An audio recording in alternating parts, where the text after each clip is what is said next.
আসসালামু আলাইকুম সবাইকে, আশা করি সবাই ভালো আছেন। আজকে আপনাদের সাথে একটা পারফেক্ট পুডিং রেসিপি নিয়ে হাজির হয়ে গেলাম। প্রথমেই আমি ক্যারামেল বানিয়ে নিচ্ছি। তার জন্য দিয়ে দিলাম 2 চামচ চিনি এবং 1 চামচ পানি। ক্যারামেলটা বানিয়ে আমি এক সাইডে রেখে দিলাম ঠান্ডা হওয়ার জন্য। তারপর আমি এখানে একটা কাপ নিয়ে নিয়েছি চায়ের। আপনারা চাইলে মেজারমেন্ট কাপ দিয়েও মেপে নিতে পারেন। এখানে আমি 1 কাপ ডিম নিয়ে নিব। এভাবে কাপ দিয়ে মেপে নিলে পুডিংটা পারফেক্ট ভাবে হয়, ভেঙে যাওয়ার কোনো চান্স থাকে না। 1 কাপ ডিমের জন্য হাফ কাপ চিনি দিয়ে দিলাম। তারপর চিনিটা গলে যাওয়া পর্যন্ত মিক্স করে নিতে হবে। চিনিটা গলে গেলে আমি এখানে 2 কাপ দুধ দিয়ে দিব। 1 কাপ ডিমের জন্য হাফ কাপ চিনি এবং 2 কাপ দুধ। দুধটা আমি আগে থেকেই জাল দিয়ে গাঢ় করে রেখেছিলাম।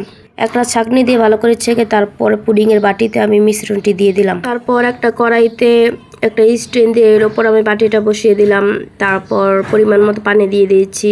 এখানে আমি যতটুকু পানি দিয়েছি এতটুকু দিতে হবে, এর চেয়ে বেশি দেওয়া যাবে না। ঘড়ি ধরে 40 মিনিট আমি এক আঁচে রান্না করে নিলাম। চুলার আঁচ মাঝারি রেখে আমি 40 মিনিট বেক করে নিয়েছি। তারপর পুডিংটাকে নামিয়ে 3 ঘন্টার জন্য রেখে দিয়েছিলাম ঠান্ডা হওয়ার জন্য। আমি ফ্রিজে রাখিনি, আপনারা চাইলে ফ্রিজে রেখে ঠান্ডা করে পরেও মোল্ড আউট করতে পারেন। দেন একটা প্লেটে ঢেলে দেখাচ্ছি কেমন হয়েছে। পুডিংটা একদম পারফেক্ট ভাবে হয়ে গেছে। এখন আপনাদের কেটে দেখিয়ে দিচ্ছি। আর এভাবে সবকিছু মেপে মেপে দিলে পুডিংটা একদম পারফেক্ট ভাবেই হয়। আর যাদের কাছে এই ডিমের ফ্লেভারটা ভালো লাগে না, তারা ভ্যানিলা এসেন্সও দিয়ে দিতে পারেন। আমি এখানে কিছুই দিইনি।